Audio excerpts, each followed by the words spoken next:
Құрметті оқытушылар мен студенттер, менің аты жөнім Асан Перизат Асанқызы. Мен Абай Мырзахметов атындағы Көкшетау университетінің әлеуметтік педагогикалық пәндер кафедрасының оқытушысымын. Бүгінгі ұсынатын видео дәрісімнің тақырыбы тренингтік жұмыс. Алдымен анықтама: адамдардың жеке және кәсіби дамуына бағытталған арнайы ұйымдастырылған топтық іс-шаралар. Жалпы бұл дәрістің негізгі мақсаты мінез-құлықты өзгерту, бірінші, екінші қарым-қатынас дағдыларын үйрету және үшінші өзара әрекеттесу динамикасы. Жалпы терминнің шығу тегіне келетін болсақ, жалпы тренинг деген бұл оқыту дегенді білдіреді.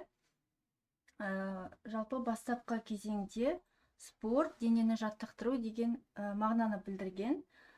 Кейіннен 20 ғасырдың ортасы кезінде бизнес және психологияда көп қолданылған, және яғни психиканы жаттықтыру үшін. Жалпы осындай ғалымдар жаңағы үлесін қосқан. Бірінші ол бізде Курт Левин, яғни топтық динамика ұғымын енгізген болатын, яғни тұлғаны өзгерту үшін топты өзгерту керек деп айтқан болатын. Келесі бізде Абрахам Маслоу, яғни бұл өзін өзі жүзеге асыру, яғни потенциалды ашу жолы деп айтқан болатын. Үшінші бізде Карл Роджерс, яғни бұл клиентке бағытталған эмпатия, шынайылық, қабылдау сияқты ұғымдарды енгізген. Және төртінші бізде Фриц Перлс, яғни гештальт ұғымын енгізген болатын. Жалпы тренингтің 4 алтын ережесі бар. Біріншісі бізде белсенділік, екінші құпиялық, және үшінші құрмет, төртінші мен тұжырымдамасы. Енді әрқайсына жеке-жеке тоқталып кетсек, бірінші бұл бізде белсенділік, яғни бұл пассивті дәріс емес, яғни үндемей отырсаңыз ештеңе ала алмайсыз. Екінші бұл бізде құпиялық, яғни қауіпсіз кеңістік құру, яғни мұнда айтылған нәрсе осы бөлмеде қалуы керек.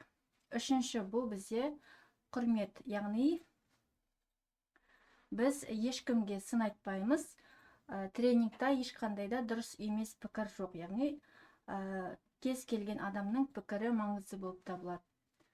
Және төртінші мен тұжырымдары, яғни жауапкершілікті алу, біз деп емес, мен сезіп тұрмын, немесе менің ойымша деп сөйлеу. Дәріс пе әлде тренинг па, яғни екеуін салыстыратын болсақ, дәстүрлі дәрісте біз тапсырмалар береміз, эссе жазу, яғни бұнда көбінесе теория болады, ал тренингта көбінесе диалог. Яғни бұл жердегі тапсырмалар рөлдік ойындар, презентация, яғни бұның нәтижесі теория және тәжірибе.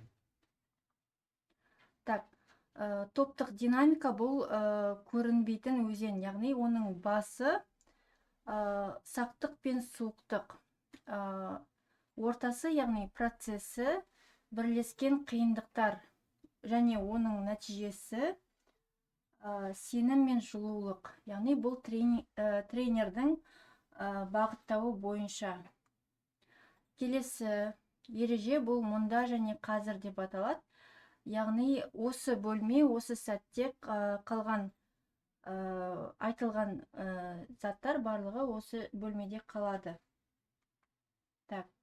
Психологиялық қызметтегі рөлі, яғни бұл қолдау, бірінші, екінші дағдылар, және үшінші проблеманы шешу. Яғни қолдау стрессті азайту, релаксация, екінші дағдылар қорқынышты жеңу, жаттығу, және проблеманы шешу бұл конфликттерді шешу және медиация. Жалпы дәстүрлі оқытудың әсері білім, теория, яғни ал тренингтің әсер аймағы бұл бізге көрінбейтін қасиеттер, яғни дағдылар, құндылықтар, сенімдер және мінез-құлық. Жалпы тренинг психологиялық қызметтің маңызды бөлігі болып табылады, жеке және кәсіби дамуға ықпал етеді, және Бұл тек қана оқу емес, даму мен өзгеру құрал болып табылады. Жалпы сіздің дамуыңыз бұл айсбергтің тереңінде жатыр деп айтуға болады. Енді тренингтік әдістер мен техникалардың түрлеріне тоқталсақ. Яғни тренердің сиқырлы чемоданы бар деп есептейтін болсақ, бұл чемодандағы ең құралдар бұл біздің әдістер болып табылады. Яғни тренердің чемоданда не бар? Былайша айтқанда, бірінші ақпараттық әдістер, яғни теорияны беру. Бұл негізгі бөлім болып табылады. Екінші интерактивті әдіс, яғни бірлесіп ойлау. Үшінші практикалық, яғни қолмен істеп көрсету, және үшінші рефлексивті, яғни өзіңе қарау. Әрқайсына тоқталып кетсек, ақпараттық әдістер, яғни лекциялар мен презентациялар, яғни үлкен көлемді ақпаратты жылдам беру, бейне мазмұндар, видеолар немесе кітапшалар. Маңызды ескерту, ұзақ лекция тең ұйқы, немесе тең ұйқы. Яғни бұл әдісті басқалармен араластырып отыру қажет. Екінші әдіс бұл интерактивті әдіс. Яғни бұл тренингтің жүрегі болып табылады. Яғни бірлесіп ойлау және белсенді қатысу. Бұл жерде топтық талқылау бар, яғни дискуссия, рөлдік ойындар, қауіпсіз ортада жаттығу және кейс стадия, яғни проблеманы талдау. Бұл екінші әдіс. Үшінші әдіс бұл бізде практикалық әдістер, яғни қолмен істеу. Бұл жерде білім мен дағдыға көп көңіл бөлінеді, яғни бұл жерде сергіту және топты біріктіру жаттығулар мен ойындары болады, және симуляциялық ойындар, яғни күрделі процесті модельдеу, мысалы сенім телефонына қоңырау. Келесі әдіс бізде рефлексивті әдістер, яғни бұл маған не берді, өзін өзі бағалау, яғни мен бүгін не үйрендім, кері байланыс, айна эффектісі. Так, біз құралды қалай таңдаймыз? Біздің мақсатымыз заң үйрету болса, бұл жерде біз лекцияны таңдаймыз. Егер мақсатымыз дағдыны жетілдіру болса, біз рөлдік ойынды ойнаймыз. Және үшінші команданы құру мақсатымыз болса, біз топтық ойындар әдісін таңдаймыз. Егер қатысушылар балалар болса, біз ойын суреттерді таңдаймыз. Жасөспірімдер болса, дискуссияны таңдаймыз, және ересектер болса, практикалық кейстарды таңдаймыз. Так, құралды қалай таңдаймыз логистика бойынша? Яғни бірінші бізде мұз жарғыш 10 минут уақытты алады, және рөлдік ойындар 1 сағат. Ереже бойынша әр 20-30 минут сайын әдісті ауыстырып отыру керек.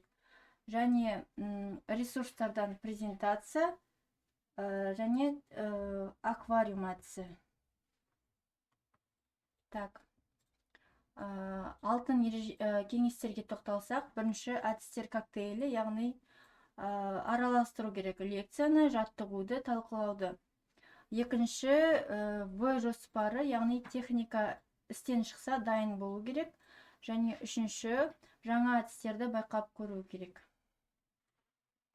Так, тренингті жоспарлау және ұйымдастыру. Сәулетші мен құрылысшы өнері. Яғни білім беру процесін жобалаудың және іске асырудың толық нұсқаулығы. Екі рөлдің тепе-теңдігі, яғни жоспарлау және ұйымдастыру. Жоспарлау бойынша сәулетші жұмысы, яғни тренингтің үйін қағаз бетіне мұқият ойластыру, қажеттіліктерді анықтау және жоба сызу. Екінші ұйымдастыру, бұл жерде құрылысшы жұмысы, яғни жоспарды іске асыру үшін ресурстарды, адамдарды және уақытты дұрыс үйлестіру. Егер жоспар нашар болса, үй құлайды, егер ұйымдастыру нашар болса, үй салынып бітпеуі мүмкін. Яғни бірінші кезеңге тоқталсақ, сәулетші кезеңі деп аталады.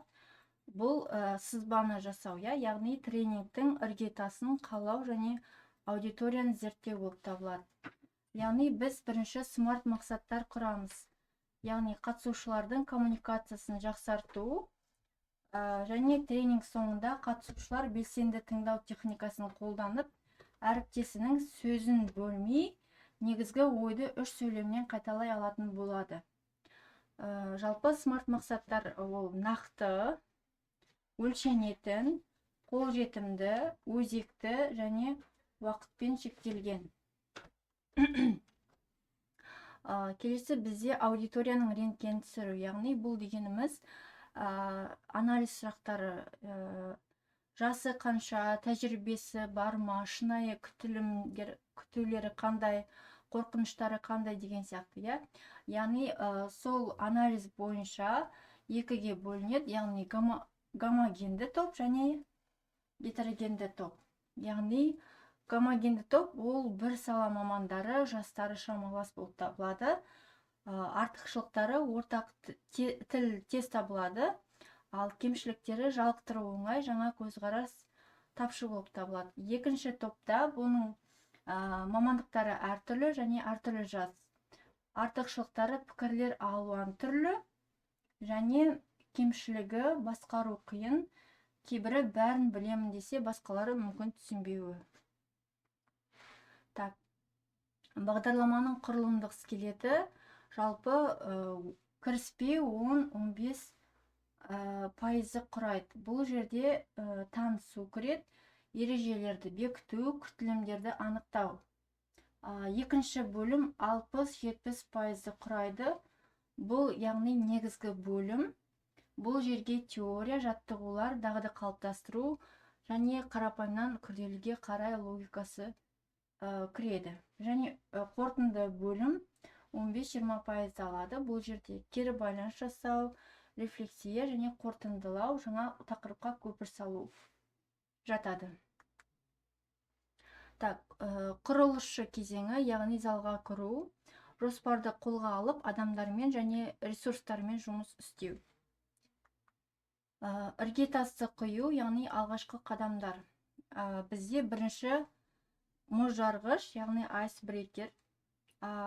Бұл жерде біз қобалжуды басамыз. Мысалы, қатысушылармен екі шындық бір өтірік ойынын ойнатуға болады. Келесі күтілімдерді анықтау, яғни флипчарттағы 3 баған әдісі стикерлермен, яғни бірінші бағанға менің мысалы күтілімім, екінші бағанға менің қорқынышым және үшінші бағанға тренерден не қалаймын деп флипчарт жасауға болады. Және үшінші келісім шарт, яғни ережелер. Бұл жерде топпен бірге жасалатын заңдар, мысалы дыбыссыз телефон, сөз бөлмеу және құпиялықты сақтау, үндемей қалмау, яғни белсенділік таныту. Жаттығулар қозғалтқышы, яғни бірінші бұл бізде инструкция. Инструкция әрдайым қысқа, нақты болу керек, яғни не істейміз, қанша уақыт, қандай нәтиже керек. Екінші процесс, яғни орындалу кезеңі. Қатысушылар орындайды, тренер шетте бақылайды. Уақытты қадағалайды, бірақ тікелей араласпайды. Үшінші бөлім бұл бізде дебрифинг, яғни маңызды бөлім. Бұл жерде жаттығу талданады және негізгі сұрақтар қойылады. Жасырын логистика, яғни бұл бізде тренинг өткізілетін орын, яғни қарасаңыздар, мына жерде флипчарт маркерлер тұр, яғни маркерлер жазыла ма, қағаз жеткілікті ма, техникалық ақаулардың алдын алу керек. Екінші орындықтар байқасаңыздар шеңбер бойымен тұр, яғни бұл тренинг үшін ең қолайлы және ашық позиция болып табылады. Және мына жақта қалауыңыз бойынша кофе брейк аймағы, яғни сусындар, тағам, яғни аш қарынға тренинг тиімсіз болып табылады. Және мына жақта аудио, видео, яғни проектор, дыбыс жүйесінің алдын ала тексерілу қажет. Құрылыс алаңын басқару, яғни топтық динамика. Ең бірінші қауіп бұл бізде қиын қатысушы, яғни үнемі сұрақ қоя беретін, иә? Неге, қашан бітеміз деп сұрайтын адам, ол ең бірінші қауіп болып табылады. Яғни стратегия бойынша оны одақтасқа айналдыру. Яғни мына кестенің уақытшысы болыңыз, не болмаса сіздің пікіріңіз маңызды, не айтасыз деген жауапкершілік беру арқылы бұл қауіпті жоюға болады. Екінші қауіп бізде дау-жанжал, яғни қатысушылар арасындағы шиеленіс пен келіспеушілік. Бұл қауіпті, яғни тренер бейтарап қалу керек, яғни пікірлеріңіз екі түрлі екен, осыны зерттеу үшін пікірталас ұйымдастырайық деп ұсыныс жасауға болады. Және үшінші кезең бұл үйдің сапасын тексеру, яғни ең бірінші деңгей реакция, яғни маған ұнады ма. Тренинг соңында 5 сұрақтан тұратын қысқа сауалнама немесе смайлик парақшалары. Екінші деңгей білім, яғни үйренді ма. Кішігірім тест немесе мен бүгін үйрендім деген сөйлемді аяқтау жаттығуларымен аяқтау. Және үшінші деңгей бойынша мінез құлық, яғни қолданама. 2 аптадан кейін хабарласып тексеру. Үйренген дағдыларды күнделікті өмірде қолданып жүрсіз бе деп сұрау. Синтез, яғни толыққанды білім үйі. Яғни бұл білім үйі деп қарастырсақ, оның іргетасы мына жерде смарт мақсаттар мен аудитория рентгені. Екінші біз айттық кіріспе, негізгі бөлім және қорытынды құрылымы. Және үшінші кірпіштері қаланған бұл жаттығулар циклі, логистика және ережелер мен топтық динамика. Және оның соңғы шатыры бұл дебрифинг, яғни сапаны 3 деңгейлі бағалау. Енді педагогика мен психологияның үндестігі арқылы тиімді оқыту кеңістігін құру, яғни тренингтің дирижері. Яғни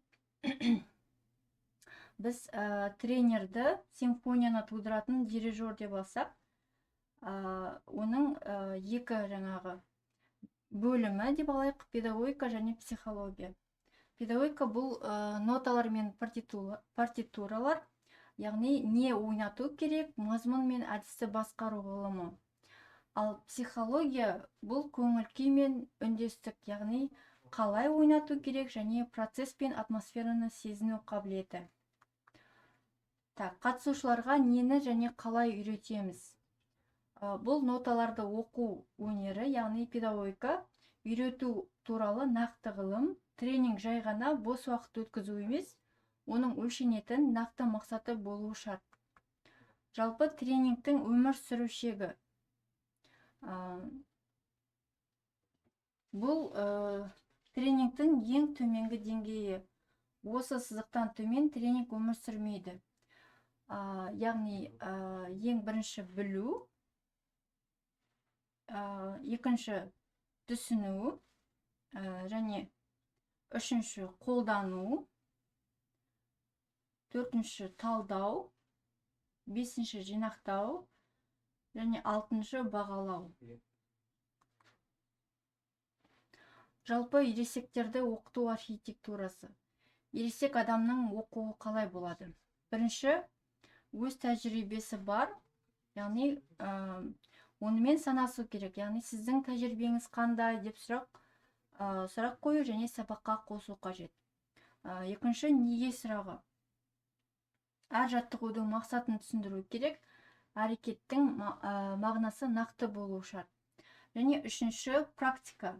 Яғни құрғақ теория қажет емес, дәл қазір жұмыста қалай қолданамын деген сұраққа жауап беру қажет.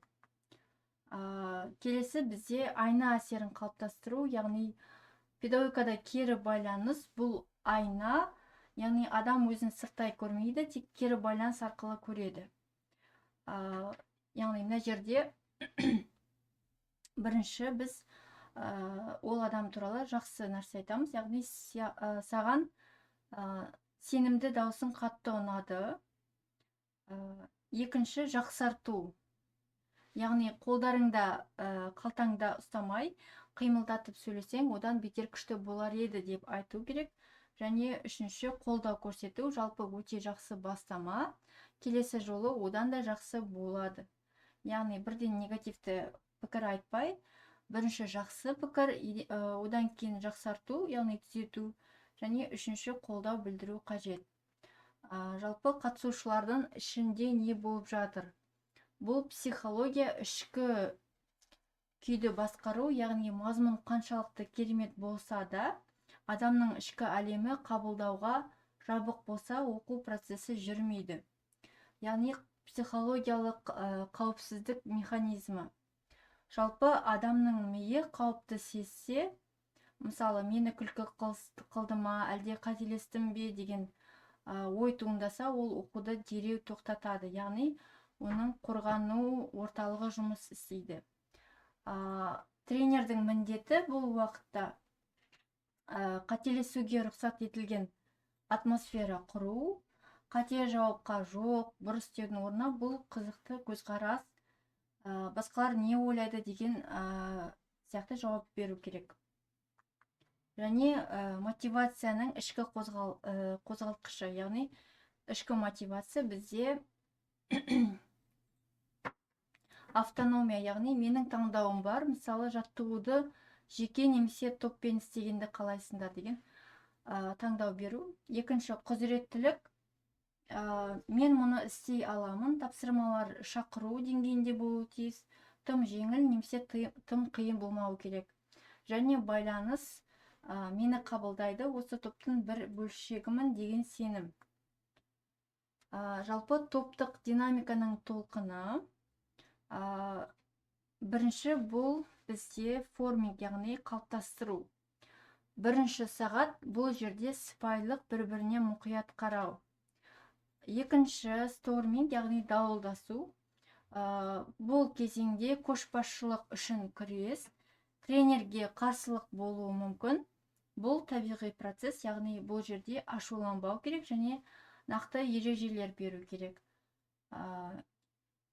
Бізде үшінші кезең норминг, яғни нормалану, ережелер бекітіледі, жанжалдар басылып, ынтымақ туады. Және перформинг, яғни орындау, топ толық қуатында және ең тиімді жұмыс кезеңі. Және аджорнинг деп аталады, аяқталу кезеңі, тренингтің соңы, яғни рефлексия және қоштасу кезеңі. Енді ішкі әлемге саяхат, яғни мен тұжырымдамасы. Тренинг адамның өзі туралы ойын өзгертеді. Егер мен ұяңмын деген адам көпшілік алдында сәтті сөйлесе, оның ішкі нанымы мен де сөйлей алады екенмін деп өзгереді. Және рефлексия дағдысы. Тренинг соңында қойылатын ең маңызды сұрақ: бүгін сен өзің туралы не білдің? Жалпы диагностикалық теңгерім матрицасы. Тек педагогикада бізде нәтижесі құрғақ, жансыз мектеп сабағы, яғни бұл жерде қатысушының реакциясы жалғады, пассивті түрде өтеді.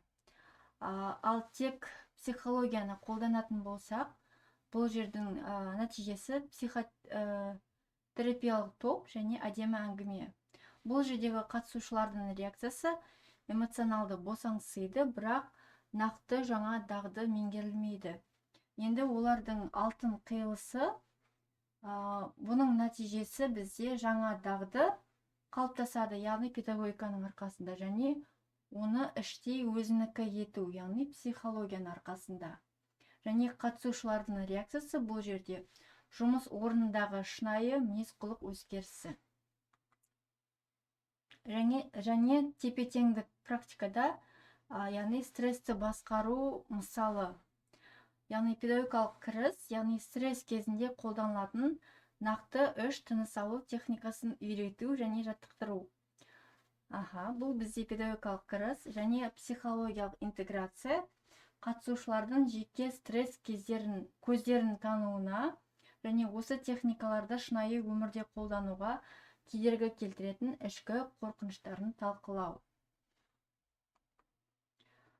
Тепе-теңдік заңы бойынша бірінші аяқ, егер бұл үстелді тепе-теңдік заңы бойынша қарастырсақ, бірінші аяғы бұл педагогика, яғни мазмұн, әдіс және бағдарлама. Екінші аяқ психология, яғни қарым-қатынас, климат және мотивация. Егер бір аяқ қысқа болса, үстел құлайды. Тренердің басты мақсаты осы екі тіректің әрқашан берік тең болуын қадағалау. Жалпы тренингтегі алғашқы 20 минут қатысушыларды таныстыру өнері, яғни топтық динамиканы қалыптастырудың психологиясы мен 5 тиімді әдісі.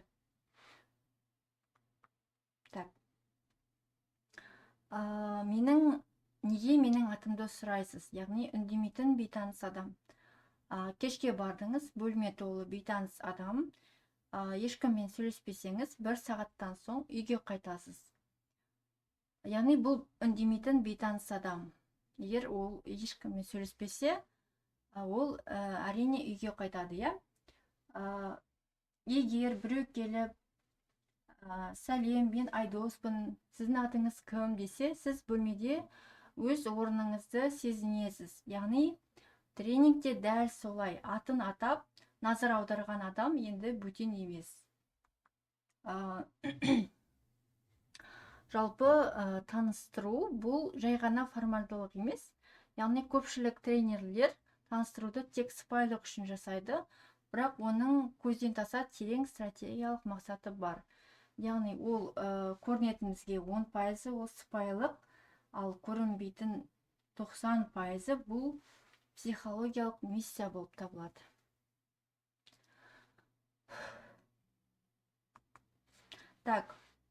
Таныстырудың 3 жасырын миссиясы бар екен, яғни тренингтің сәтті болуы осы 3 миссияға байланысты. Енді бірінші миссиямен таныстырып кетейін, бұл мен мұндамын эффектісі.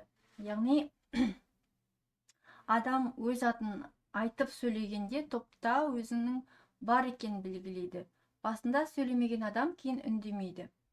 Екінші, қорқынышты жеңу, көпшілік алдындағы жеңіл сөйлеу тренингі. Миға мұнда қауіп жоқ деген сигнал беріледі. Және үшінші, күн тәртібін бекіту. Күтілімдерді айту арқылы қатысушылар тренинг мақсатын қабылдайды, яғни бұл психологиялық келісім шарт болып табылады. Бізде қай жағдайда қай әдісті таңдаймыз, яғни 5 техника. Бірінші, классикалық танысу. Екінші, бізде мен және менің атым. Үшінші, бірге түскен фото. Төртінші, жұптық танысу. Және бесінші, менің картам. Енді әрқайсына жеке-жеке тоқталып кетсек. Бірінші, классикалық әдіс. Бұл бізде ресми корпоративті уақыт аз болған жағдайда қолданамыз. Және атын, қызметін және күтілетін нәтиже айтылады. Және бұл жерде ескертетін нәрсе жалықтырады және тез ұмытып кетуіміз мүмкін. Және тренерға кеңес бұл жерде әр адамнан кейін міндетті түрде рахмет деп түйіндету керек. Екінші әдіс мен және менің атым деп аталады. Бұл жерде бізде орта бейресми шығармашылық топтар және жастар. Қалай, мысалы, атыңның әрпіне қарай өзіңнің қасиетіңді айту. Мысалы, Айгүл, Ақкөңіл деген сияқты. Бұл жерде позитивті сөздер есімді байланыстыру, бұл жақсы дофамин бөліп, бір жақсы көңіл күй сыйлайды. Және келесі бізде әдіс бірге түскен фото деп аталады. Бұл ұзақ тренингтерға арналған, яғни 2-3 күн өтетін тренингтерға арналған. Қалай өтіледі? Яғни телефондағы соңғы жылы сурет арқылы өзін таныстыру. Мысалы, бұл менің итім, мен адалдықты бағалаймын деген сияқты, иә. Яғни адам жеке затын суретін сурет арқылы өзінің ашылуына және тереңірек танысуға септігін тигізеді. Так, төртінші әдіс бұл жұптық танысу, яғни қандай ортада қолданады? Бұл 20 адамнан көп үлкен топтарда қолданады. Қалай қолданады? 5 минут жұпта сөйлесу, сосын әркім өзінің жұбын топқа таныстырады. Бұл жерде басқа адам туралы айту қорқынышты азайтады және бірден микрожелілер құрылады.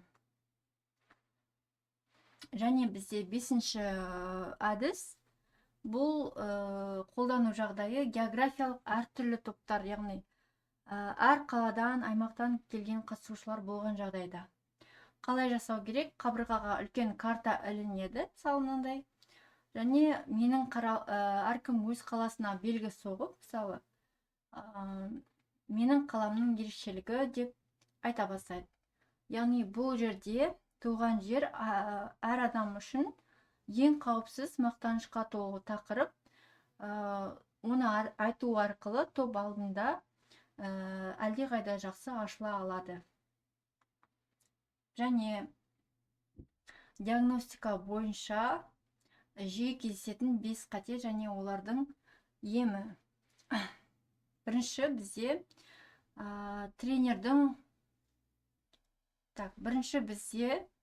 тренердің өзін ұзақ таныстыруы. Бұның салдары аудитория жалығады, ал бұның емі бұл максимум 2 минут қана сөйлеу керек. Екінші симптом бізде бірінші адамнан тізбектей жүргізу. Яғни 20-ші адамда бірінші адамның аты ұмытылады. Бұның емі әр таныстырудан соң топқа қайталату. Және үшінші, тек есім мен қызметті сұрау. Бұл жерде құрғақ ақпарат есте қалмайды. Бұның емі досыңыз сізді қалай сипаттайды деген қызықты сұрақ қосу. Және төртінші, уақытты бақыламау. Негізгі тақырыпқа уақыт қалмай қалады. Яғни бұл таймер құру, яғни бір адамға 1 минуттық лимит ойлап табу. Және бесінші, есімдерді жаттамау. Бұның салдары қатысушы өзін маңызсыз сезінеді. Және бұның емі әр адамның атын қайталап, маңыздылығын атап өту.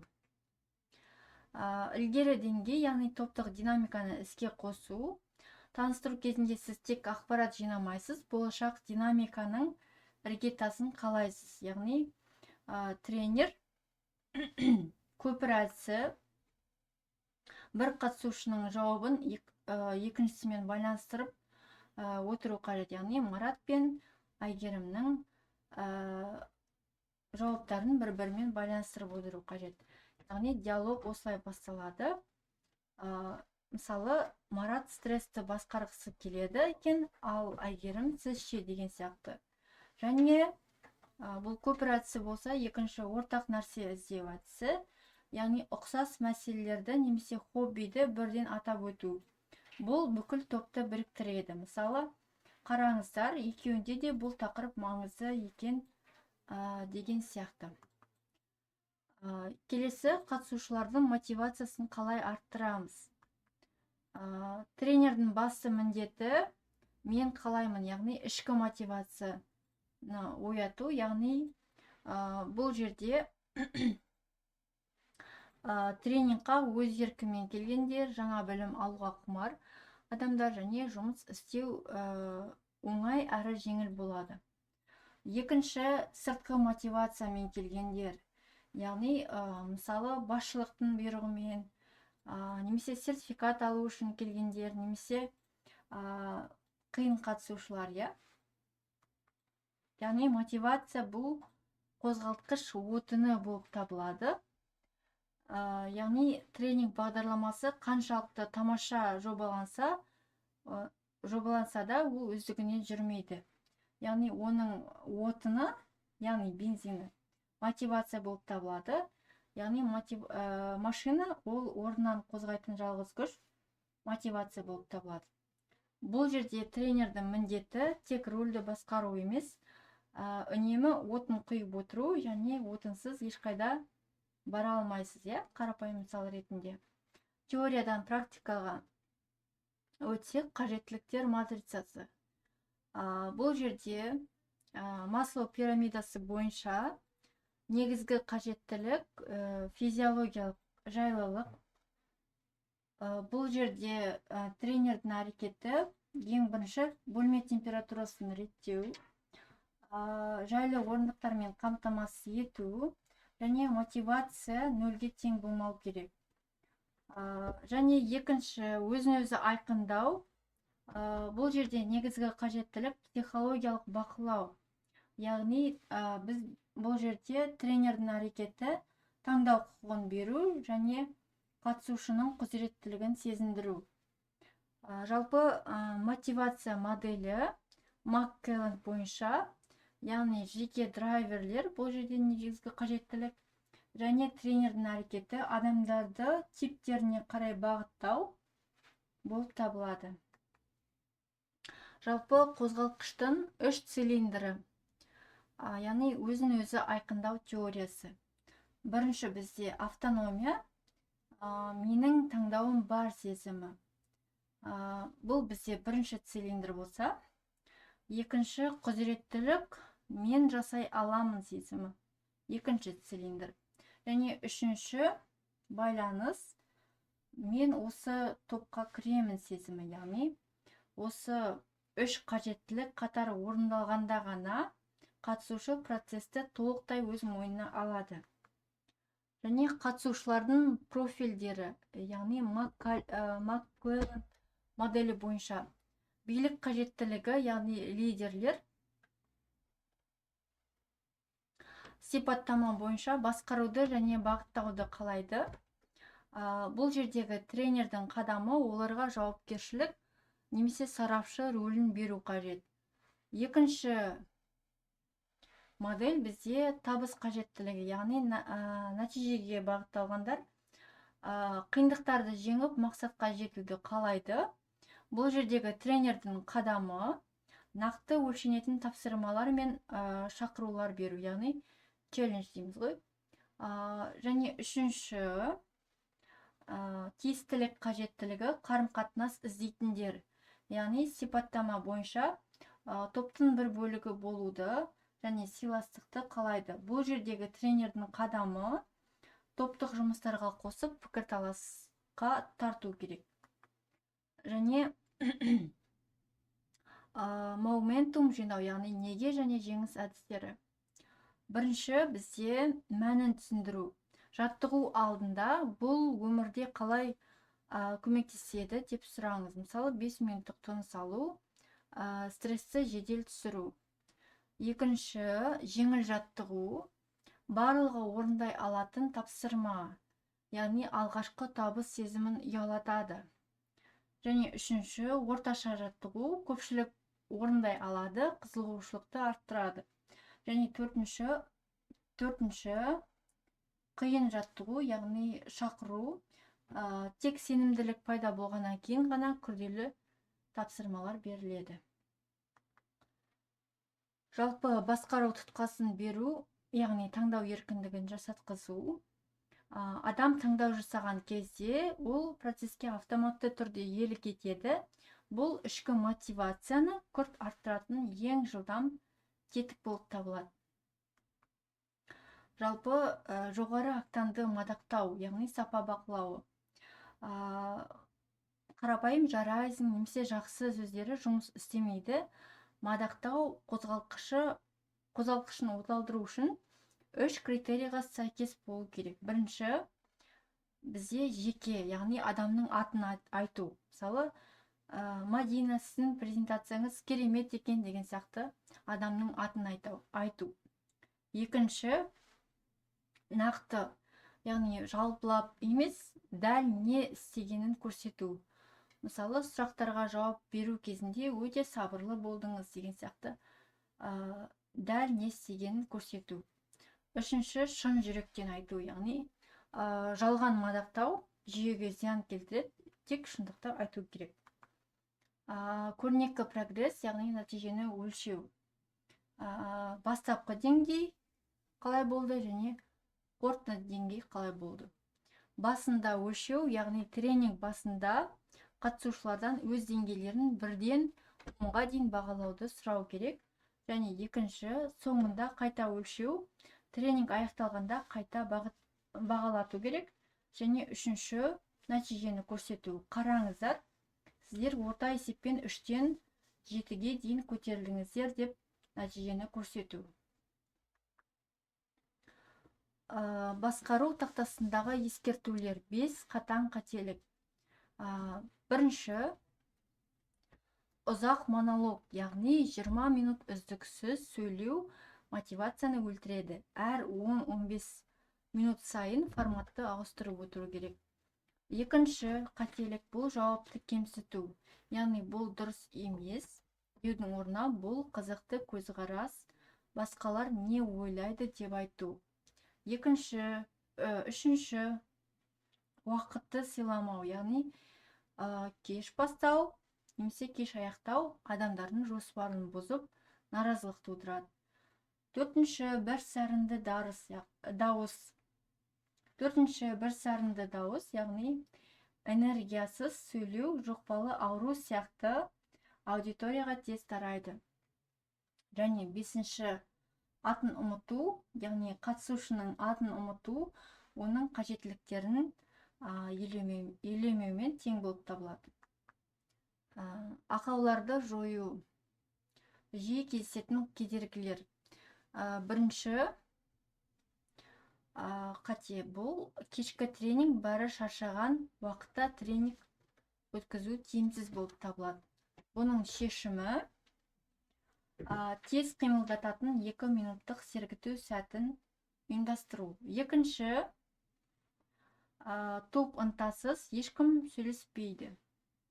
Бұның шешімі үлкен топты 3 адамды кіші топтарға бөлу, және микротопта әркім сөйлеуге мәжбүр болады, содан кейін ғана ортақ пікір жинау. Тактикалық маневр, яғни бұл мәселе бір адам үнемі теріс пікір айтып қарсыласа береді. Бұл жерде біз не істей аламыз? Бірінші, жауласпау, яғни қарсыласпау, оны өз жағыңызға қарай тарту. Екінші, біз рөл бере аламыз, яғни сіздің сын көзіңіз өте жақсы, бізге дәл осындай адам керек деп мойындау. Және үшінші, бағыттау. Оған ресми тапсырма беру, осы жаттығудың адвокаты болыңыз, бізге оның барлық кемшіліктерін тауып беріңіз деп айту. Бұл әдіс деструктивті энергияны конструктивті, яғни пайдалы энергияға айналдырады. Үздіксіз процесс, отымен қамтамасыз ету циклі. Бірінші, бізге қажеттіліктерді өтеу қажет, яғни температура, жайлылық, тамақ. Бұл Маслоу пирамидасы бойынша. Екінші, іске қосу, яғни әр жаттығудың мәнін түсіндіру.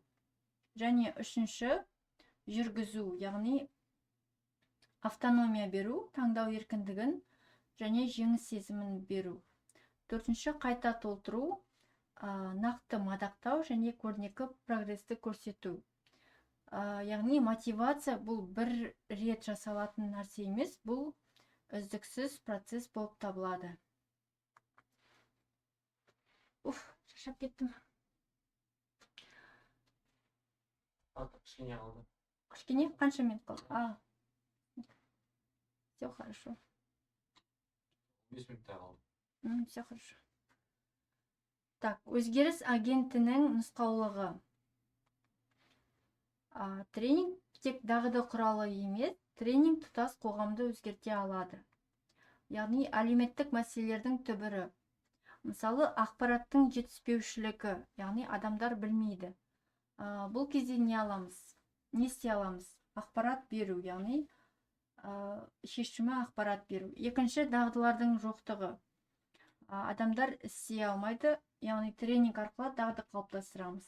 Және үшінші, мотивацияның төмендігі шешімі мотивацияны тудыру қажет. Жалпы салыстыратын болсақ, қарапайым тренинг пен әлеуметтік тренингті, бірінші қарапайым тренинг бұл жеке адамға бағытталған, ал әлеуметтік тренинг қоғамға бағытталған. Қарапайым тренингта нәтиже бірден көрінеді, ал әлеуметтік тренингта нәтиже ұзақ мерзімде көрінеді. Қарапайым тренингта дағды үйретеді, ал әлеуметтік тренингта көзқарасты өзгертеді. Қарапайым тренингта коммерциялық мақсат болуы мүмкін, ал әлеуметтік тренингта коммерциялық емес, әлеуметтік мақсат. Және қарапайым тренингта өздері келеді, ал әлеуметтік тренингта әртүрлі себеппен келеді. Яғни дәлдік бұл бізде проблеманы анықтау, аудиторияны таңдау. Стратегия, мақсат қою, әдістерді таңдау және әсер ету бұл нәтижені бағалау. Бірінші қадам проблеманы нақты анықтау. Бұл жерде жастар нашар деу қате, мысалы проблема тым жалпы және субъективті болып табылады. Яғни жастар нашар деген проблема болмайды. Бұның дұрысы, ауыл жастарының 70%-ында компьютерлік сауаттылық жоқ, сондықтан жұмысқа орналаса алмайды. Яғни бұл нақты деректерге негізделген, өлшенетін және шешілетін проблема. Екінші қадам мақсатты аудиторияны анықтау. Бұл жерде жастар, яғни екінші әкімдік қызметкерлер, үшінші мұғалімдер және ата-аналар. Барлығына бірдей тренинг өткізу мүмкін емес, кімге нақты әсер еткіңіз келеді, соны анықтау. Үшінші, нақты мақсат қою. Нақты мақсат қою. Яғни бізде жалпы мақсат экологияны жақсарту дейтін болсақ, ал нақты мақсат тренинг соңында қатысушылардың 90% қалдықтарды сұрыптау дағдысын меңгереді. Төртінші қадам бізде әдістерді таңдау, яғни тиімді құралдар таңдау. Ол рөлдік ойындар болуы мүмкін, яғни дискриминацияға ұшыраған адамның рөлін ойнау. Екінші, кейс стади болуы мүмкін, яғни нақты әлеуметтік жағдайларды талдау. Және үшінші, әлеуметтік жобалау болуы мүмкін, яғни қатысушылар өздері шағын жоба жасайды. Бесінші қадам бізде әсерді бағалау, яғни әлеуметтік дағдының қалыптасуы. Яғни бірінші күннен бастап 3 айдан кейінгі нәтижеге дейінгі қадамдар. Тренингтен кейін нақты не өзгерді, нәтижені бірден емес, яғни уақыт өте келе өлшеу керек. Жалпы буллингке қарсы тренинг, бұл бізде әлеуметтік тренингтің түрлері, яғни бірінші буллингке қарсы тренинг, яғни бұл көбінесе мектепте қолданады. Әдісі рөлдік ойын, мысалы құрбан және көрермен. Нәтижесі оқушылар буллингті таниды және қарсы тұрады. Екінші, экологиялық тренинг, яғни қала тұрғындары үшін. Әдісі қоқыс футболы, яғни дұрыс контейнерға салу. Нәтижесі үйлерінде қалдықты сұрыптап үйренуді қолданады. Үшінші бізде көші-қон тренингі, яғни мигранттар үшін. Әдісі қала картасы, яғни қаладағы маңызды орындар белгілеу. Нәтижесі жаңа ортада сенімділік қалыптасады. Және төртінші, гендерлік теңдік, яғни әдіс күнделікті өмір рөлдерді ауыстыру симуляциясы.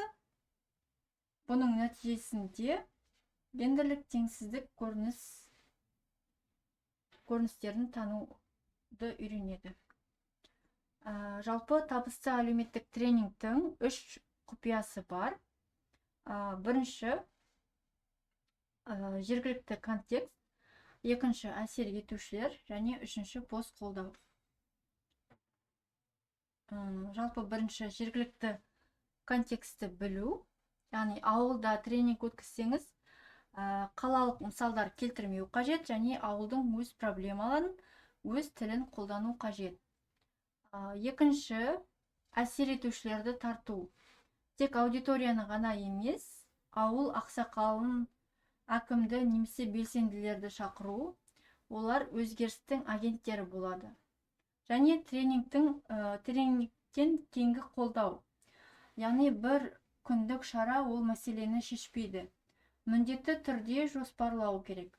Мүмкін WhatsApp топтар, қайта кездесулер, не болмаса жеке консультациялар алу қажет болады.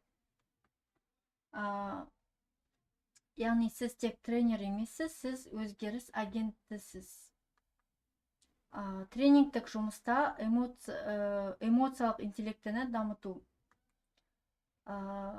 Яғни IQ парадоксы, неге ақыл жеткіліксіз. Тренер А екеуін салыстырсақ, бірінші тренер А бізде жалғыз жұмыс істейді. Қатысушылармен жиі дауласады. Жұмыста үнемі қиындық тудырады. Ал тренер Б команданы басқарады, жанжалдарды оңай шешеді, адамдар оны жақсы көреді және өте табысты. 21 ғасырдың басты дағдысы бұл эмоциялық интеллект. Бұл адамның өз эмоцияларын және айналасындағы адамдардың эмоцияларын тани білу және түсіну және оларды басқара алу қабілеті. Тренер үшін маңызды. Тренинг бұл жай ғана ақпарат беру емес, бұл адамдардың сезімдерімен, қорқыныштарымен және мотивациясымен жұмыс жасау. Жалпы Голманның эмоциялық интеллект моделі 4 негізгі компоненттен тұрады. Бірінші, өзін өзі тану, яғни өз эмоцияларыңды дәл қазір тани білу. Екінші, әлеуметтік тану, яғни эмпатия, басқалардың не сезініп тұрғанын оқи алу. Үшінші, өзін өзі басқару, яғни self-management, эмоцияны түсініп қана қоймай, оны бағыттай білу. Төртінші, әлеуметтік дағдылар, яғни қарым-қатынасты жақсарту және жанжалдарды шешу. Ішкі ойын, яғни өзіңді басқару алгоритмі. Бірінші, өзін өзі тану, сигналды қабылдау. Яғни қатысушы дөрекі сөз айтты. Осындай жағдай болса, реакция: мен қазір ашулымын, бұл ашу менің жүрегімнің соғуын жылдамдатып тұр. Ал өзін өзі басқару, бұл жерде әрекет терең тыныс алу. Шешім: осы жағдайда 1 минут үзіліс алайық деп эмоциялық жарылыстың алдын алу. Сыртқы ойын, яғни агрессия айсбергі. Яғни су бетіндегі, мына жердегі бұл көрінетін әрекет, бұл дөрекі сөз, қарсылық, агрессия. Ал су астындағы шын сезім, әлеуметтік тану, бұл жерде қобалжу, қателесуден қорқу және түсінбеушілік. Айсбергтің астын көргеннен кейін үзілісте қатысушыға жеке барып, сізді бір нәрсе мазалап тұрған сияқты, көмектесе аламын ба деп сұрау. Тренердің супер күштері бар және эмоциялық интеллект не үшін қажет? Бірінші, топтық динамика, яғни радар. Бөлмедегі ауаның өзгергенін бірден сезу. Жоспарға соқыр түрде ермей, топтың күйіне бейімделу. Екінші, фильтр, яғни қиын қатысушыларға қатысты провокацияны жеке қабылдамай, агрессияның түпкі себебін тану. Үшінші, көпір, яғни сенім атмосферасы. Адамдар өздерін түсінетін, тренерге ғана ашылады. сенім оқудың негізі болып табылады. Төртінші қалқан, яғни тренерлік эмоциялық ауыр жұмыс, яғни эмоциялық интеллект күйіп кетудің алдын алады және стрессті басқарады. Эмоциялық интеллект жаттығу залы, яғни тренердің практикалық құралдары. Яғни 5 құралын қарастырайық. Бірінші эмоциялық термометр, екінші стоп кадр, үшінші бет әлпеті, төртінші егер мен сенің орныңда болсам, және эмоциялық пошта. Жалпы эмоциялық термометр, бұның мақсаты өзін өзі тануды дағдыландыру, қалай істеу керек, яғни тренингтің басында, ортасында және соңында әр қатысушыдан сұрау керек. Қазіргі эмоцияңызды 1-ден 10-ға дейін бағалаңыз және бір сөзбен сипаттаңыз деп. Екінші стоп кадр әдісі, яғни бұның мақсаты дәл қазіргі сәтті басқару.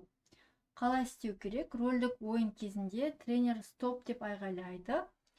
Сол сәтте қатысушылар процесті тоқтатып, дәл сол секундта не сезініп тұрғанын айту керек.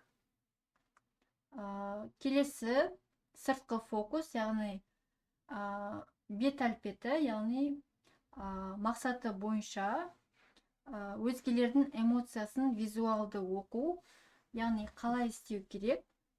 Әртүрлі эмоциялардың, мысалы қуаныш, ашу, қорқыныш, таңданыс сияқты эмоциялардың суреттерін көрсетіп, топтан бұл адам не сезініп тұр деп талдауын сұрау керек.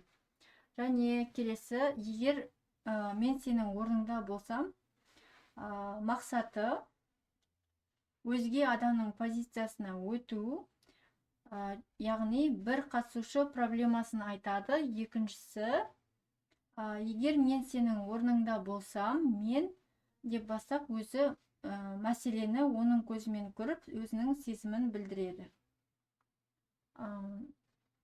Интеграциялық жаттығу, яғни эмоциялық пошта. Бұл жаттығу эмоцияны тану, артикуляциялау және жеткізу дағдыларын бір уақытта іске қосады. Яғни қашан әрекет тренингтің соңында әрекет әр қатысушы көршіге шағын хат жазады. Формула бұл сенің бүгінгі, яғни нақты бір іс-әрекетті жазады және соны байқадым деп жазу, және ол маған мынандай бір эмоция әсер қалдырды деп айту. Оның нәтижесі позитивті әлеуметтік дағдыларды бекітеді және кері байланыс мәдениетін қалыптастырады. Кәсіби тренердің 3 алтын ережесі бар екен. Бірінші, алдымен өзіңіз. Егер өзіңізді басқара алмасаңыз, топты басқара алмайсыз. Тренингқа дейін күйіңізді тексеріңіз, қобалжысаңыз, тыныс алу жаттығуын жасаңыз. Екінші, баспаңыз, басқарыңыз, яғни эмоцияны басу бұл зиян болып табылады. Яғни ашуланбаңыз. Ашуланбаңыз деудің орнына ашуды түсініп, оны білдірудің экологиялық таза жолын табыңыз. Және үшінші, үлгі болыңыз. Қателессеңіз, кешіріңіз, мен қателестім деуден қорықпаңыз. Бұл әлсіздік емес, жоғары эмоционалдық интеллекттің белгісі. Қорытынды нағыз алхимия, яғни ми бұл ақпарат, құрылым, жоспар. Тек бұған сүйенсеңіз, сіз робот боласыз. Ал жүрек бұл сезім, эмпатия және байланыс. Тек жүрекке сүйенсеңіз, сіз тұрақсызсыз.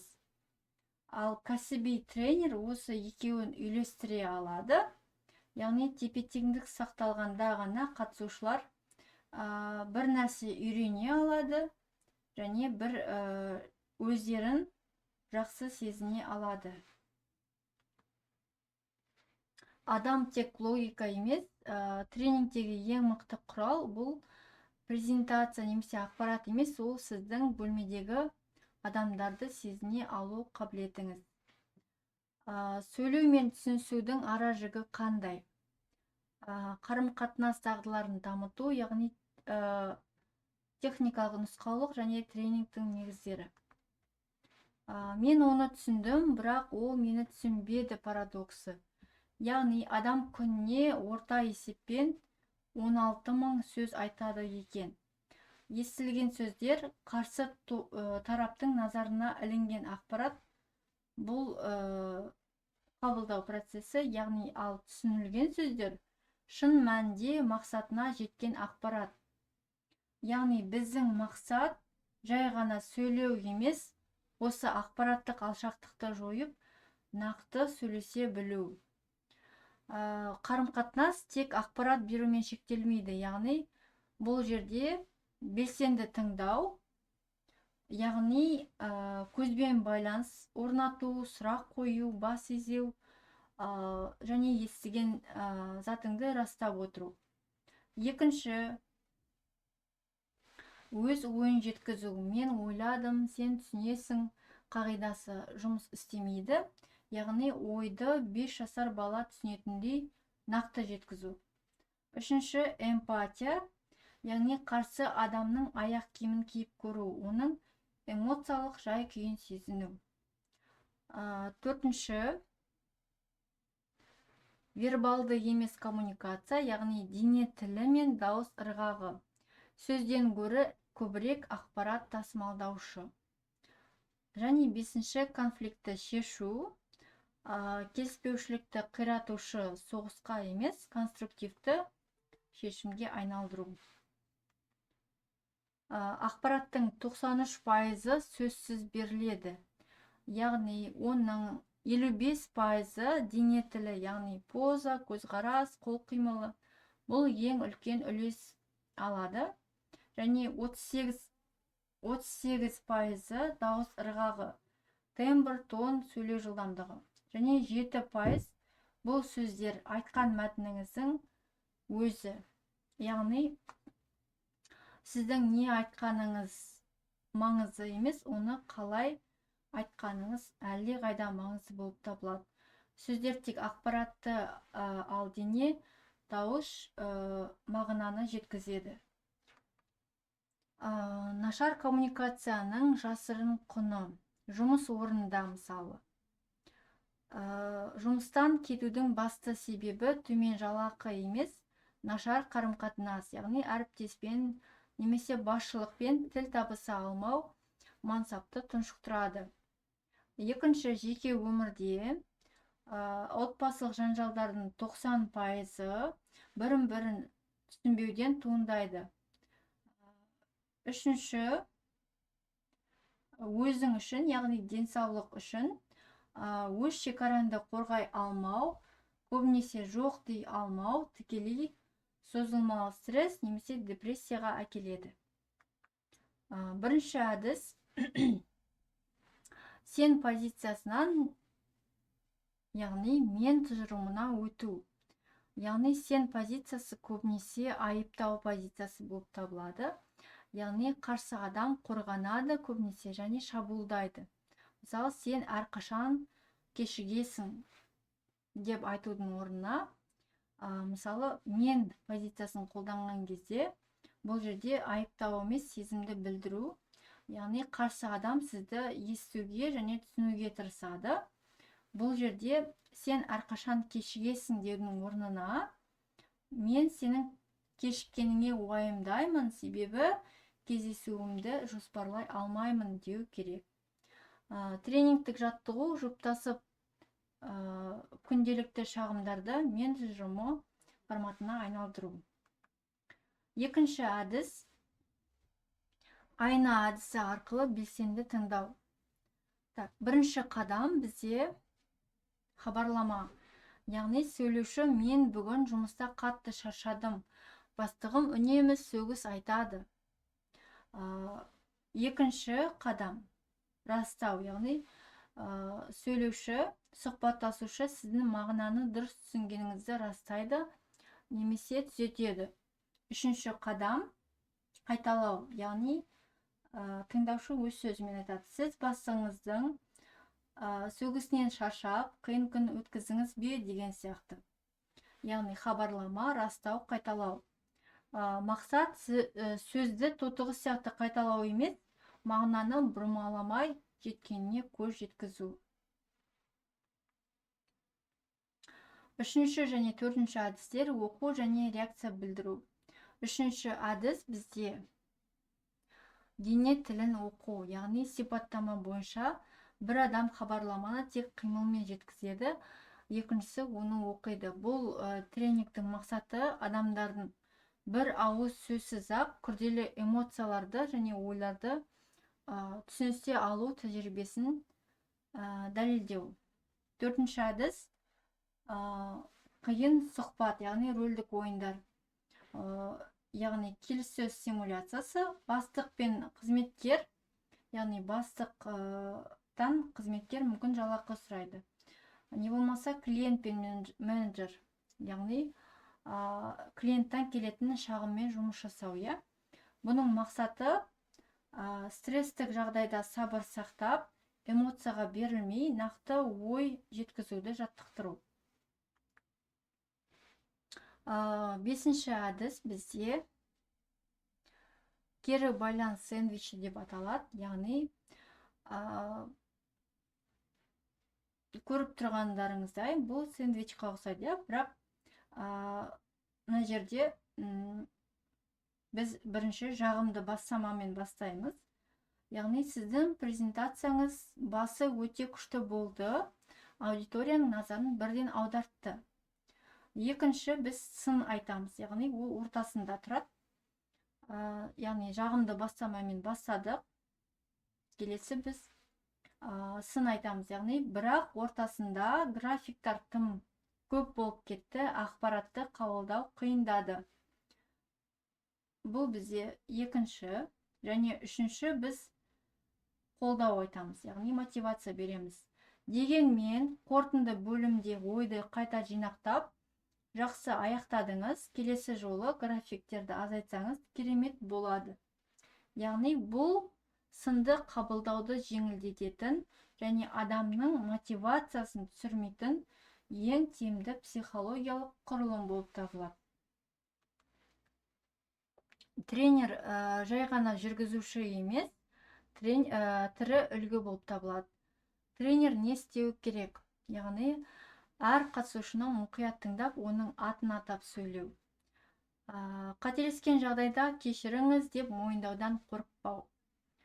Ашық дене тілін сақтау, яғни қолды айқастырмау, үнемі күлімсіреу. Және сұрақ қойғаннан кейін жауапты үзіліс жасап, шыдамдылықпен күту. Тренер не істемеуі қажет? Қатысушылардың сөзін ортасынан бөлу. Менің ойымша деп бастап, өз пікірін авторитетпен күштеп теңеу. Және қатысушының қатесін немесе осалдығын күлкіге айналдыру. Коммуникация екі дөңгелекті тепе-теңдік. Бірінші дөңгелегі бұл сөйлеу болса, екінші дөңгелегі тыңдау. Яғни қарым-қатынас дәл осы велосипед дөңгелектері сияқты жұмыс жасайды. Егер оның бір ғана жағы жұмыс жасаса, екінші жағы тоқтап тұрса, жүйе алға қарай жылжи алмайды. Сөйлегенде сіз тек қолда бар ақпаратты бересіз, ал тыңдағанда сіз шын мәнінде түсінесіз және жаңа нәрсе үйренесіз. Ал түсіну кез келген табысты қарым-қатынастың мызғымас іргетасы болып табылады. Интуициядан өлшенетін нәтижеге дейін. Егер сіз бір нәрсені өлшей алмасаңыз, сіз оны басқара алмайсыз. Бұл Питер Друкердің айтқан сөзі болатын. Крикпатрик моделі бойынша эмоциядан бизнес нәтижеге дейінгі жол. Бірінші деңгей бұл реакция, яғни қатысушыларға ұнады ма ең тең, бірақ үстірт деңгей. Екінші деңгей білім, яғни жаңа дағды үйренді ме, бұл яғни тікелей тренинг нәтижесі болып табылады. Және үшінші деңгей мінез құлық, яғни өмірде қолдана ма? Уақыт өте келе көрінетін өзгеріс болып табылады. Және төртінші деңгей нәтиже ең қиын, бірақ ең маңызды деңгей болып табылады. Дереу өлшемде реакция және білім. Бірінші деңгей реакция, яғни көңіл-күй, қанағаттану, қызығушылық. Бұл жерде құрал эксперт сауалнамалар. Және мысалы, бүгінгі тренинг сіздің күтіліміңізге сай болды ма деген сияқты. Екінші деңгей бізде фокусы, жаңа білім, дағды, түсінік. Құралы тренингке дейін және кейінгі тест алу. Мысалы, стресс деген не? Басында және соңында сұрау. Ескерту бұл тренингтің тікелей және нақты нәтижесі болып табылады. Үшінші деңгей мінез құлық, яғни ұзақ мерзімді метрикалар, уақыт өте келе әсер ету. Фокус алған білімді күнделікті өмірде қолдану, өлшемі бақылау, әріптестерінен сұрау. Мысалы, стресс тренингтен кейін тыныс алу жаттығуларын қолданып жүрсіз бе? Яғни егер ол уақыт өте келе қолданбай кетсе, ол тренинг уақыты босқа кетті деген сөз. Төртінші деңгей нәтиже. Мысалы, фокус ұйымның немесе жеке адамның көрсеткіштерінің өзгеруі. Өлшемі статистика, есептер, KPI. Мысалы, сату тренингінен кейін сату көлемі 20%-ға өсті ме? Диагностикалық панель. 4 экспресс құрал. Бірінші құрал кіріс және шығыс. Басында өз біліміңізді 1-ден 10-ға дейін бағалау және соңында қайталау. Екінші құрал бір сөзбен. Әр қатысушы әсерін бір сөзбен айтады. Мысалы, тамаша, ойланды деген сияқты. Ойландырды деген сияқты. Үшінші құрал 3-2-1, яғни 3 нәрсе үйренгенін айтады, 2 қолданатын затын айтады және 1 сұрақ жауабын таппағанын айтады. Және құрал бағдаршам, 4-ші құрал. Яғни жасыл таңдайды, ол бәрі түсінікті, сары таңдаса толық түсінбедім, және қызыл таңдаса көмек керек. Өлшемнен басқаруға өту. Яғни бағалау, бұл бізге қай жерде екенімізді көрсетеді, ал кері байланыс бұл қалай дұрыстау керегін көрсететін басты навигатор болып табылады. Жақсы кері байланыстың 4 алтын қағидасы бар. Яғни, сен жақсы айттың, бұл тиімсіз. Тиімді жағы, статистиканы айтқан кезде даусыңыз анық болды.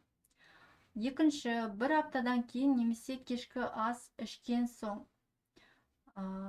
Бұл тиімсіз, яғни екінші оқиға болған бойда бірден беріледі. Үшінші, адамның жеке басына тиісу. Мысалы, сен ақымақсың деген сияқты айту. Тиімді жағы, әрекетке бағыттау, сенің есептеуіңде қате бар деп айту, нақты. Және 4-ші, тиімсіз жағы, тек қана сын айту. Ал тиімді жағы, жаңағы айтып кеткеніміздей сэндвич тәсілі арқылы, 1-ші жақсы сын айту, 2-ші түзету, және 3-ші мотивация, яғни қолдау көрсету. Осымен біздің видео дәрістер аяқталды. Назарларыңызға рахмет.